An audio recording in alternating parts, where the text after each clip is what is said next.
Welcome to social post. నేను Nihal. So government employees retire అయిన తర్వాత వాళ్ళకి 30 to 40 lakhs ఎంతో కొంత ఒక మనీ అంటూ వాళ్ళకి రావడం జరుగుతుంది.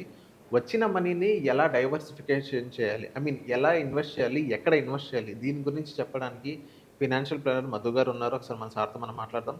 Hello sir, welcome to social post. Hello Nihal గారు. ఎస్ సార్, ఇప్పుడు గవర్నమెంట్ ఎంప్లాయీస్ తీసుకుందాం సార్ ఎగ్జాంపుల్. గవర్నమెంట్ ఎంప్లాయీస్ వాళ్ళు రిటైర్ అయిన తర్వాత ఒక 60 years ఏజ్ పెట్టారు కదా.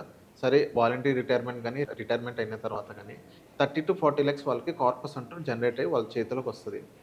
ఆ మనీని వాళ్ళు ఎలా ప్లాన్ చేసుకోవాలి ఫినాన్షియల్గా? ఎవ్రీ మంత్ ఇన్కమ్ జనరేట్ చేసేటట్టు వాళ్ళు కావాలి.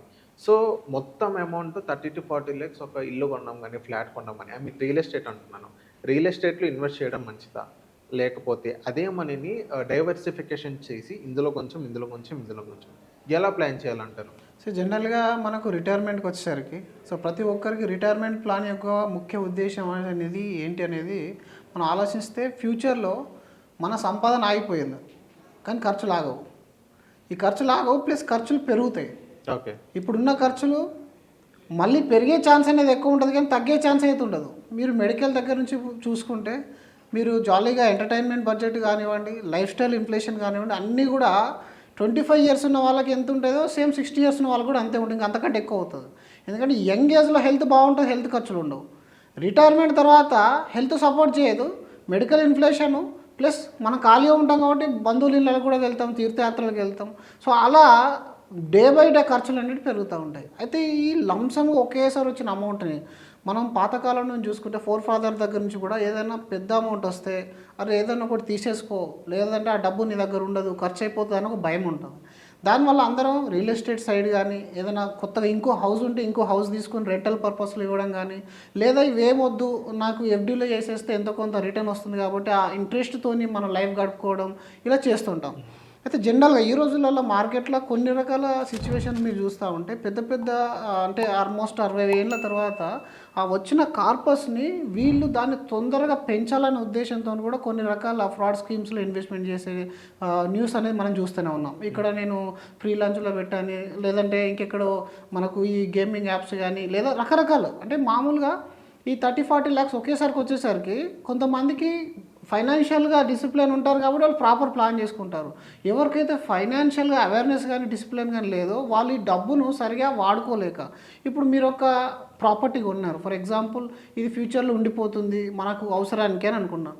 నిజానికి మీ అవసరానికి పనికి రావాలి కాబట్టి ఇన్ని రోజులు గవర్నమెంట్ కానీ ప్రైవేట్ సంస్థలు కానీ మీ నెల ఇన్కమ్ నుంచి కొంత కొంత కొంత కొంత తీసి మీ సమయాన్ని పర్చేజ్ చేసుకోవడానికి ఒక కార్పస్ని క్రియేట్ చేసి మీకు ఇచ్చింది. ఇప్పుడు మీరు దాంతో మీ లైఫ్ గడపడం ఏ విధంగా అంటే 80 years ఉంటే ఎలా, 90 years ఉంటే ఎలా, 100 years నేను ఉంటే ఈ కార్పస్ ఎన్ని రోజులు వస్తుందని ఫస్ట్ ఆలోచించుకోండి. నాకు ఎంత ఖర్చు ఉంది ఈరోజు, నాకు ఎలాంటి ఖర్చులు ఉన్నాయి, నాకు ఎంత కార్పస్ ఉంది, ఈ 3 దృష్టిలో పెట్టుకొని రకరకాలుగా ఇప్పుడు ఫైనాన్షియల్ ఫీల్డ్లో మనం చూస్తే 3 bucket స్ట్రాటజీ అని ఒకటి చెప్తూ ఉంటారు. ఈ 3 bucket స్ట్రాటజీలు ఏంటంటే కొంత డెట్ పోర్షను, కొంత హైబ్రిడ్ పోర్షను, కొంత ఈక్విటీ పోర్షన్ అని జనరల్గా ఈక్విటీ సైడ్ అయితే మనం మాట్లాడతాం. అయితే ఈ 30-40 lakhs వరకు ఉన్న వాళ్ళైతే ప్రాపర్టీలో జోలికి వెళ్ళకూడదు. అంటిల్ అన్లెస్ మీకు ఇల్లు చాలా రిక్వైర్మెంట్ ఇంతవరకు లేదు లైఫ్లో అనుకుంటే తప్ప మీరు ప్రాపర్టీ జోలికి వెళ్ళారనుకోండి మీకు అసెట్ ఉండిపోతుంది కానీ రెగ్యులర్ ఇన్కమ్ ఉండదు. రెగ్యులర్ ఇన్కమ్ మీకు ఏ విధంగా అయినా మీకు ఈ రోజున్న ఖర్చులు కనీసం వచ్చే ఇంట్రెస్ట్తో గడిచే విధంగా మీరు ప్లాన్ చేసుకోవాలి. రైట్, ఫస్ట్ థింగ్ ఏంటంటే ఈ డెట్ పోర్షన్ కొంత అమౌంట్ని మీరు పెట్టుకొని మీ దగ్గర. డెట్ పోర్షన్ ఎందుకు అంటే ఎమర్జెన్సీ ఏ విధంగా అయినా రావచ్చు. మెడికల్ ఎమర్జెన్సీ వచ్చినప్పుడు మీ ఇన్సూరెన్స్ పాలసీలో కవర్ కానీ జబ్బు కూడా మీకు రావచ్చు. అంటే కనీసం మన దగ్గర ఉన్న కార్పస్లో ఒక 10 to 15%, 20% వరకు డెట్ పోర్షన్లో. డెట్ అంటే ఏ విధంగా 2 రకాలు ఉన్నాయి. Senior citizen post office schemes అయినా మీరు కొంత అమౌంట్ డైవర్సిఫై చేసుకోవచ్చు, లేదా ఎఫ్డీలో అయినా మీరు కొంచెం పెట్టుకోవచ్చు, లేదా రిస్క్ లేని తక్కువ రిస్క్ ఉన్న మ్యూచువల్ ఫండ్స్ కూడా ఉంటాయి, లిక్విడ్ ఫండ్స్, డెట్ ఫండ్స్ అని. అందులో మీరు కొంత అమౌంట్ని పార్క్ చేసి పెట్టుకోండి. That is like any time withdrawal, మనకు ఏటీఎం కార్డులో ఉన్నట్టుగా. అది దాని తర్వాత ఇప్పుడు మనం మొత్తం తీసుకెళ్ళి మరి ఇన్కమ్ జనరేట్ చేసే పోస్ట్ ఆఫీస్ స్కీమ్లోనో లేదా ఎఫ్డీలోనో పెట్టామనుకోండి, ఈరోజు మన ఖర్చు 30 లక్షల్లో ఫర్ ఎగ్జాంపుల్ మనం 15,000, 20,000 గడిపిస్తున్నాము. ఒక 10 సంవత్సరాల తర్వాత ఈ 20,000 ఖర్చు కాస్త 60,000 అవుతుందో 80,000 అవుతుందో తెలియదు. ఎందుకంటే మీరు చూడండి, inflation 7% declared by government, but actual inflation దానికంటే దాదాపు 3 రెట్లు ఎక్కువ ఉంటుంది. ఓకే. మీరు ఒకసారి చూడండి, ఈ రోజు 2025, 2015లో ఖర్చులు ఒకసారి బేరీజ్ చేసుకొని ఈ రోజు మీరు ఒక కంపారిజన్ తీసుకొని వస్తే మీకే అర్థమైపోతుంది. కానీ ఫ్యూచర్ ఇంత ఖర్చు అవుతుంది అంటే ఎవరు నమ్మరు. కాబట్టి డెఫినెట్గా మీరు ఊహించిన దానికంటే 3 నుంచి 4 రెట్లు ఎక్కువ ఖర్చు అవుతుంది ఆఫ్టర్ 10 ఇయర్స్ 15 ఇయర్స్. సో దానికి అనుగుణంగా మనం ఎంతో కొంత రిటర్న్ తీసుకోగలిగితేనే మనం ఆ ఖర్చులను భరించగలుగుతాం. లేదంటే మళ్ళీ పిల్లల మీద డిపెండ్ కావాల్సి వస్తుంది, లేదా ఇంకొకరి మీద డిపెండ్ కావాల్సి వస్తుంది. వచ్చే కొంతమందికి పెన్షన్ ఉంటుంది, వెళ్ళండి గుడ్, పెన్షన్ ఉంటే కొద్దిగా ప్రాబ్లం ఉండదు, 50% రిస్క్ లేనట్టే. కానీ పెన్షన్ లేని జాబ్లో అయితే ఇంకా రిస్క్ అనేది ఎక్కువ ఉంటుంది. ఈ కార్పస్ అనేది మీకు ఆ కార్పస్ జనరేట్ చేసే రిటర్న్ అనేది మీ లైఫ్ స్టైల్కు సరిపోదు. సో అప్పుడు అదొక ప్రాబ్లంలో పడిపోతారు. కాబట్టి కాస్త ఈ అమౌంట్ని 2 రకాలుగా చేయొచ్చు. ఒకటి, కార్పస్ను మీరు ఇన్వెస్ట్మెంట్ చేసి వచ్చిన రిటర్న్ ఈక్విటీలోకైనా పెంపండి. ఓకే. లేదా కాస్త హైబ్రిడ్ లేదా బ్యాలెన్స్ అడ్వాంటేజ్ లాంటి ఫండ్స్లో మీరు ఇన్వెస్ట్మెంట్ 50% వరకు ఇన్వెస్ట్మెంట్ చేసేస్తే అందులో మీరు రెగ్యులర్గా డెట్తో పోలిస్తే అక్కడ 7-8 కాబట్టి ఇక్కడ మీకు 10%, 11% జనరేట్ చేసిన 3% ఆల్ఫా. ఆ 3% మీరు ఏదైతే రిటర్న్ జనరేట్ చేస్తున్నారో 15 ఇయర్స్లో బిగ్ కార్పస్ అవుతుంది. సార్ ఇప్పుడు ఏదైతే 30 to 40 lakhs ETF లో సంథింగ్ మీరు చెప్పడం జరిగింది. సో ఈక్విటీ ఫండ్స్ లో మీరు ఇన్వెస్ట్ చేయడం. సో ఇన్వెస్ట్ చేసిన తర్వాత ఇప్పుడు రిటైర్ అయినా ఇన్వెస్ట్ చేసిన తర్వాత ఎవ్రీ మంత్ మనం విత్డ్రా చేసుకోవచ్చు అంటారు, ఎంతో కొంత మంది చేసుకోవచ్చు. ఎంతవరకు చేయొచ్చు? ఒక 30 lakhs అనుకుందాం, ఎంతవరకు మనం విత్డ్రా చేసుకోవచ్చు? మీరు 30 lakhsలో జనరల్గా మనం ఏం చెప్తాం, ఫుల్ ఈక్విటీలో ఫండ్లకు వెళ్ళే వాళ్ళకి యంగ్ ఏజ్ అయితే ఒక 12 to 15% అని చెప్పుకుంటాము. ఇక్కడ మీరు కాస్త ఏజ్ ఎక్కువ కాబట్టి అంత వొలటైలిటీ తీసుకోలేరు కాబట్టి మనం హైబ్రిడ్ ఫండ్లోనో బ్యాలెన్స్లోనో ఉన్నాం.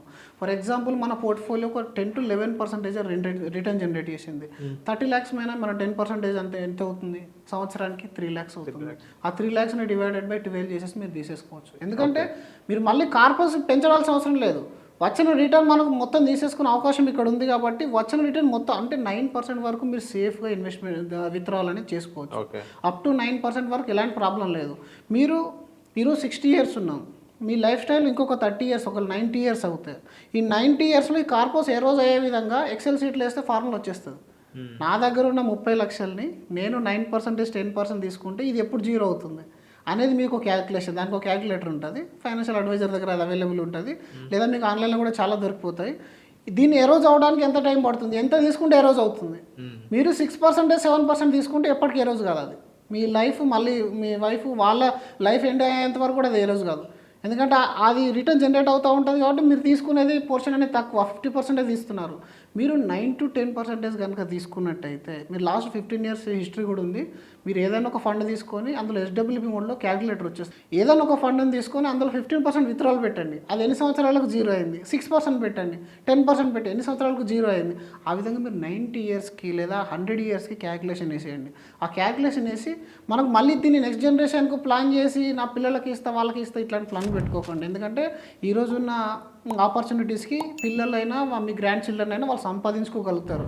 మీరు వాళ్ళకి బేసిక్ రిక్వైర్మెంట్ ఏదైతే ఉంటుందో గుడ్ ఎడ్యుకేషన్ ఇచ్చేసారు, ఆ గుడ్ ఎడ్యుకేషన్తోనే దే విల్ సస్టైన్.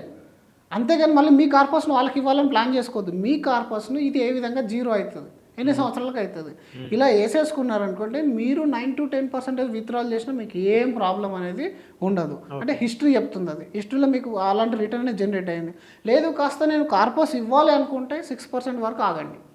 6% కానీ విత్డ్రాల్ మీరు తీసేసుకున్నారంటే దానికి మీ రెగ్యులర్గా నడిచే ఖర్చులు నడిచిపోతూ ఉంటాయి. మిగిలిన 4% ఆల్ఫా ఏదైతే మనకు మిగిలిందో 4% డివైడెడ్ బై 70 to 80 అన్ని సంవత్సరాలకు ఒకసారి మీ కార్పస్ డబుల్ అయిపోతూ ఉంటుంది. సో ఆ విధంగా మీరు ఒక ప్లాన్ చేసుకోవచ్చు. లేదు నేను ఇంత రిస్క్ తీసుకోలేను సార్, నాకు ఈ మ్యూచువల్ ఫండే అర్థం కాదు అనుకున్నప్పుడు అందరికీ నచ్చేది పోస్ట్ ఆఫీస్లో స్కీమ్, ఇప్పుడు సీనియర్ సిటిజన్ స్కీమ్ అని ఒకటి ఉంటుంది. దానిలో మీకు 9% వరకు రిటర్న్ ఇస్తారు గ్యారంటీడ్. అక్కడ ఒక ప్రాబ్లం ఏంటంటే మీకు వచ్చిన రిటర్న్ అనేది మీ ట్యాక్స్ ఫ్లో ప్రకారం డిడక్ట్ అయిన తర్వాత మీకు వస్తుంది. అందరికి తెలియదు ఏంటంటే ఇక్కడ మీరు 6 to 7% విత్డ్రాల్ చెప్తున్నారు, అక్కడ 9% వస్తుంది కానీ అది ట్యాక్స్లో వెళ్తుంది. మీరు 30% బ్రాకెట్లో ఉంటే 30% తీసేసిన తర్వాత మీకు ఎంత మిగులుతుంది 9%లో. మళ్ళీ అది ఎవ్రీ క్వార్టర్లీ చేంజ్ అయిపోతూ ఉంటుంది. సో మీరు FD చేసినా సరే, మీరు పోస్ట్ ఆఫీస్లో చేసినా సరే, interest is not guarantee, your capital is guarantee. And your capital is also in FD up to 5 lakh rupees వరకే గ్యారంటీ ఉంటుంది. పోస్ట్ ఆఫీస్లో టోటల్ గ్యారంటీ అనేది ఉంటుంది కానీ మీ ఇంట్రెస్ట్ అనేది తగ్గుతూ వస్తుంది. 15 years 20 years బ్యాక్ మీరు ఇంట్రెస్ట్ రేట్ చూసుకున్నట్టయితే even LIC policy use to give 15% return.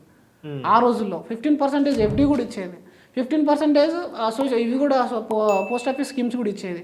But ఇప్పుడు ఎంత ఇస్తున్నాయి? ఎవ్రీ 10 ఇయర్స్కి కనీసం 3% ఇంట్రెస్ట్ అనేది డౌన్ అవుతూ వస్తుంది. దీన్ని మీరు దృష్టిలో పెట్టుకొని నెక్స్ట్ 30 ఏళ్లలో మరి ఇది తగ్గిపోతే ఈరోజు 9 ఉన్నది 6, 3 లాస్ట్కి 0 అయిపోతుంది. దేర్ ఆర్ కంట్రీస్ మీరు ఓన్ అకౌంట్లో అమౌంట్ పెట్టినా కూడా ఇంట్రెస్ట్ మీరు కట్టాల్సిన పరిస్థితి ఇప్పుడు బయట కంట్రీస్లో ఉంది, సేఫెస్ట్ కంట్రీస్లో. అదే పరిస్థితి ఇండియా కానీ ఓవర్ డెవలప్డ్ అయిపోయింది అనుకోండి, ఈ పరిస్థితి మనకు కూడా వస్తుంది. కాబట్టి ఇప్పటి నుంచెల్లే ఈ కిట్ని కాస్త ఇమీడియట్ విత్డ్రాల్ వచ్చే స్కీమ్స్లో, కాస్త లిక్విడిటీ ఉన్న స్కీమ్లో మీరు పెట్టేసుకుంటే అది మీకు ఎలాంటి ఇబ్బందులు రాకుండా ఫైనాన్షియల్గా స్టేబుల్గా ఉంచుతుంది అన్నమాట. Okay, so thank you sir మా సోషల్ పోస్ట్ వచ్చినందుకు. థ్యాంక్ యూ అండి.